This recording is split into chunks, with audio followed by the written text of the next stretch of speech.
Hey guys, welcome to this week's podcast episode. I'm really excited about today's guest, Sugey Piedra. And today's talk is all about bread and butter. If you don't know, it's financial literacy, financial freedom, either investing, real estate, equities, just financial planning, all of that, bread and butter. And I'm really happy to introduce Sugey to the show. So, Sugey, welcome. Thank you. Thank you for having me. Such a pleasure. Yeah, kind of set the stage, tell people your background, how you got here, what you do, and we are going to dive right into the conversation. Yes, yes. So, I mean, what I do is unique in a sense because of how a lot of us have never really heard of what tax planning is. So, we've all heard of tax preparation. We all know we have to do taxes, at a certain time during tax season, whether we dread it or not, it's a requirement, right? Well, what I do is not just the tax preparation. I love planning and strategizing. So what that means is we're a lot more proactive. We design the return to legally look the way you want it to look. And for those individuals that are out there that are just tired of paying taxes and really want to take control, planning and strategizing is the best way. And that's what I do. That's what I love. That's my passion behind it all. Yeah. Yeah. I love the proactive approach. I love, as opposed to being reactive, I love just strategizing strategy. You see the future, the vision, and you have a Yes. plan and you execute on it. Um, so kind of talk about your daily work as co-founder of Prominence Business and Wealth Management, and you've also got a podcast as well. So kind of talk about, what you do in your company. Yes, of course. So my sisters and I started a business, and we do pretty much anything that has to do with a business startup, with maybe running payroll, doing the bookkeeping, and then doing the tax preparation, the tax planning, and all that good stuff.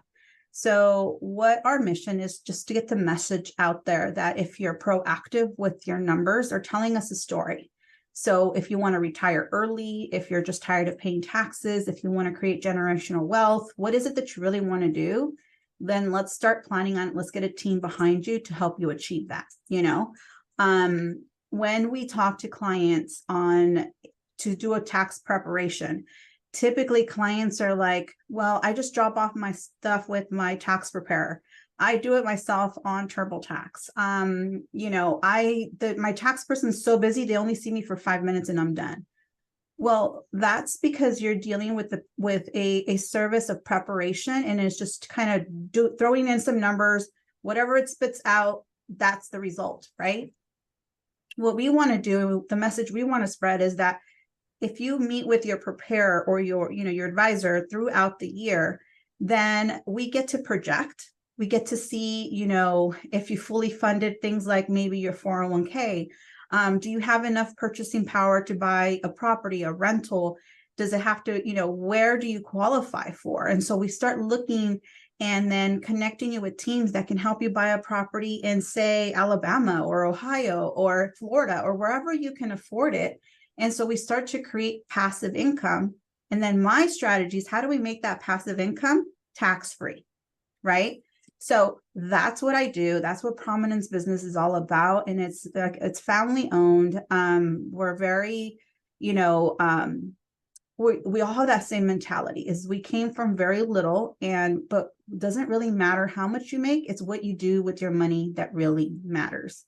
And individuals that are W-2 earning individuals and have, a profession or make a lot of money, they just pay so much in tax. It is sad, right? Yeah. And they're stuck in this rat race of paying all these taxes. But if you just sit down and plan, there is a way that we could turn that around for you. It doesn't happen overnight. Planning is what it is, right? There's a path you have to take, but it's so achievable. And that's where I get so excited to help people, whether you're a W-2 or a small business owner. It's all very doable. Yeah. Yeah. And then kind of next question is, we have, kind of we know what you do. And then, so kind of talk about, this lack of financial literacy is a problem for everyone. So, and schools are not teaching financial literacy, but money is what makes the world the go around, and it's very important. People say money is not important. It's important in the sense that you need it to live in, it's not Right. to buy fancy cars or anything, but it's like, so talk about this. And it's not just the poor and marginalized, it's the entire world. Yes. I mean, I think society in general, we're going through a shift, and we have to kind of realize that money is not necessarily the root of all evil, right? Which is what we have been led to believe. Anything that is in the hands of somebody that doesn't have the right focus, will be turned into a bad thing, right? Whether it's money or a weapon, or it doesn't really matter, right? It'll be bad if it's in the hands of the wrong person. But if you have certain goals and you're clear on what you want to do and you build this wealth, then you can turn around and you can help tons of millions of people, because you built an empire, you built generational wealth, and now you control something that you could do good with if that's what you wish to do, right? What I try to educate my clients on is, if we learn a little bit about how to have money work for us instead of us working for money, that's where you really start to see the shift. Money will make money even while you sleep, but we need to learn, how is it that we do that? How can we make money work for us instead of us selling our hours? I mean, all of us start off and learn that we have to go to work in order to make money. And it's true to a certain extent. But when I deal with an individual, and I'll use one of my sisters as an example, she was a starving student while she went to school and became a registered nurse, right? And as soon as she got her first paying job with, a regional hospital, she was making more money than she had ever made, because she was always a starving student. And she goes, what do I do? And I was like, well, let me help you. Right. So I totally helped her set up all her finances. And I'm like, look, just because you're making money now, don't change your lifestyle. Leave it as the poor, starving student. But now let's turn around and make something of your money. And she is amazed that by age 30, she has more than she ever thought she would have. And that's because we started off by teaching her how her money can work for her, instead of her going to work for her money. And so her coworkers are like, how is it that you did this? Like, how is it? They're like, we're barely making ends meet. And yet they all make very good salary. And she's like, I don't know, ask my sister, And it's because the more money we make, the more money we spend. And before you know it, we are living a lifestyle that we can barely afford. And I think that if we were to look at things a little bit different and learn how to use money to work for us, man, we would all be way better off, and not having to be so stressed that we have to work 1 or 2 jobs or a side hustle or whatever, Yeah. Yeah, it's quite interesting, because, the way, because basically money is financial energy. And so the best description is, basically the government has no risk, because they can print as much as they want, and they've got fractional reserve, at least for now. But and basically inflation, taxes, debt, and they can create these asset bubbles. And so that works against us. And as the cost of living, if you're trading your time, there's only so much time you have to, in order to keep up with all of that, you have to, make in the thousands per hour, right? And if you're using your earned income, your labor, that's like taxed at least, 30 to 50% or more. So so you have to learn how to invest, build a business, entrepreneur. That's where you leverage all these different assets, and you're not leveraging your time, and which brings me to my next question is this question of you talk about number one way business owners can gain more capital and passive income in business. So talk about that idea. So what I do with some of the passive income strategies, and again, it just depends on your goals, right? So it doesn't work for everyone. It just depends on what it is that you want to do. But where I find some opportunity is, I'll have clients come in who are, doctors, or they have a profession of some sort. And they're like, look, I've heard that I could do some real estate stuff, but I just don't know how or whatever. Yeah. or I'm just tired of paying all these taxes, right? And so you look at their stuff and you're like, wow, you are paying like 40-50% of, your income is going to taxes. So what we do there is we start to strategize and we start to paint a picture and say, you have something that small business owners wish they had sometimes when the beginning, and that is a high adjusted gross income.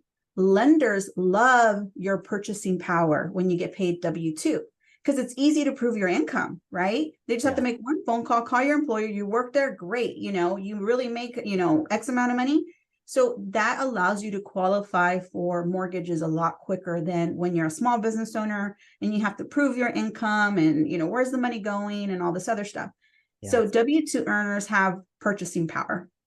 Yeah. Well, now we put them together and it's called Real Estate Inclined. It's a membership that we created, and now you have access to teams all across the United States. And what they do is then they'll say, okay, well, what's, your down payment will be this. What can you afford? What is it that you're looking for? And these properties. And so now all of a sudden you have individuals buying properties out of state. Mm-hmm. These properties cash flow if that's what you want them to do. And then they'll cash flow. And then we can turn around and use things like, depreciation and cost segregations and things like that to offset that income. So now that income comes to your pocket tax-free, right? Yeah. And so, or sometimes if depending on, if there's a spouse involved, we can maybe have the spouse, take care of all of the real estate stuff and they start to do real estate professional and it releases all those losses and it brings down your W-2. So, but again, I like to show the client. So when the client's either with me on a Zoom meeting or next to me here, I share my screen and I show them, I'm like, look how cool this would be if I can do this, if I can do that. And so they're like, ooh, I like that. And I'm like, okay, so here's your homework, right? If you want your tax return to look like this and you want to get a refund instead of you owing, or if you want to pay less taxes overall, go do this, right? And so they start to do their homework and start to check off all the boxes so we make the IRS happy, right? And then the tax return ends up looking the way you want it to look. More money in your pocket, less taxes to have to be paid, and yet you have assets that are appreciating over time. And, maybe they could help you retire early, whatever those goals are that you want to work towards. We just help you paint that path and then tell you what steps we've got to take to make sure that you can get there, Yeah. So it's definitely working side by side with clients so that they understand the tax code, so they understand how everything's working, and so that they do their homework. More than happy to do it because they know that at the end, there's more money in their pocket. Yeah. It's quite interesting. You see a light bulb turn on when, for example, physicians and, they're working really hard and, like these little tweaks and these little adjustments, and they basically, save hundreds of thousands of dollars in taxes, and they have more time, they have more freedom. I kind of want to conclude next question is talking about establishing sustainable legacy via tax-free passive earnings for future generational wealth, working not for yourself, or your kids, but like your kids' kids, the next generation. Right. Talk about that. So again, once we start to really plan, and if that's a goal, right, then we design whatever your steps are that you have to do now to create something that's going to continue to give. So turning on faucets, right? What I call, because the clients that have really created something like this, what we do is they like to purchase properties in different states throughout the United States, right? And so what I call these are seeds, right? You're planting little seeds and they're going to be fruitful. And this is a long-term play. But what's beautiful about it is that these rents keep up with inflation. They're scattered across the United States, just like you diversify your stocks, they diversify their real estate. And then you get to see how other parts of the country work. So, sometimes there's industry shifts, sometimes there's, weather, whatever it is, but you get to learn about all these other places. And then when you travel, now you can all of a sudden write it off if you're going to go visit these properties. So it's kind of cool how we design that, right? But if you're trying to create something that is for generations and generations to come, there's ways that we can meet with our attorneys that'll help you design like asset protection and trust and land trust and all this cool stuff, so that these properties, once the seed has been planted, it'll continue to give and give and give. And it's designed for that money to grow. So you continue to work now that you can, and you're still young and you're healthy or whatever. And then these properties and their cash flow goes into another type of account that is still growing and continuing. It's invested in its own way. And so now you have another portfolio that's also working for you. So you kind of have the real estate, you kind of have the cash flow working for you. And so before you know it, it's like it just starts to accumulate. And you're like, now I have an option. I maybe want to retire early. Maybe you want to take some time off work. Maybe, you have options because you've got all these little seeds that you planted that are producing for you. And now you get to decide what it is that you truly want to do that truly makes you happy. And if going to work makes you happy, then great, right? But if you want to take time off because you want to figure something else, you also can do so. And that's the beauty of giving you options, is that you have a little less stress than you would if your job is the only income producing. If you yourself, your labor, your hours are the only income producing. Yeah. And like I said, for doctors, to have one income is kind of dangerous, because if that's like your largest income, and if it goes away, for example, in COVID, then a lot of doctors got in trouble during that time. Yeah. But doctors are really interesting because kind of you have this kind of a little bit of job security, you have healthcare, but then you have one shock to the system, and it go and so it's like you have to always be cognizant that can get affected. You got insurance that's cutting down on your reimbursements. Yeah. So that's quite of a large existential risk. If people want to contact you, follow you, check out your work, reach out to you, etc., how can they do so? So, like I said, my mission is to try to get this message out as much as possible to help people really learn how to leverage themselves, have money work for themselves. So what I do is we have all our social media. Prominence .services is our Instagram, and we have the Facebook. And so I'm trying to be out there as much as possible. Our podcast is called Tax Talk with Hey, and it's a lot less about, necessarily tax, but it's about that mindset. Because I feel like if we can all shift the way that we look at our, the way that we work for our money, the way that we look at money in general, that makes such a huge difference, And so that in my podcast, I bring guests to talk about the things that we are either doing or have done, and other struggles that we may be having. But at the end of the day, I feel like spreading the message that there's another way that you can be really proactive with your taxes and your finances versus being reactive and doing what we've been taught to do for so many years that just is not working anymore. Yeah. And for all the audience out there, let's thank Sugey for coming on. Again, financial literacy, very important. Saving on taxes, passive income. Be sure to check out her socials, give her a follow. And with that, thanks so much for coming on to the podcast. Thank you so much, Chris. I appreciate it.